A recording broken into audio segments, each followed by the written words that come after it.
wait lang din ha. Papainin ko lang ng konting katawan.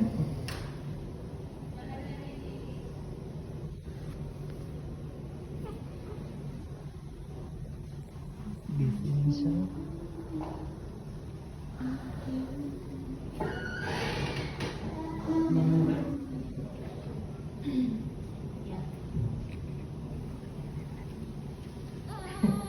May fat cleft, wala.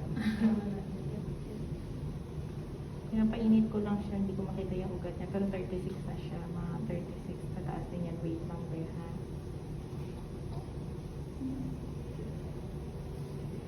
Pero hindi naman mo siya tuturukan ng mga gamot ko. Ipapa-labs din po natin. Kung sakali, check ko lang ha. Pa-x-ray ko din. Kasi pag hindi po, usually ang first try nila yung pinaka-importante. Kasi yung time na mag-release sila ng mga kasi sa loob, nakaano yan ng fluids eh. Nag-swallow yan sila ng fluids kay mami doon sa loob. Kasi nakalango yan sila sa fluids.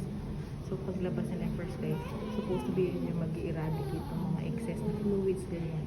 Okay, pwede kong tawagan ko lang yung mom niya para mapaliwanag yun din po sa kanila. Tawagan ko na lang po yung mom niya para mapaliwanag yun po sa kanila. Sige.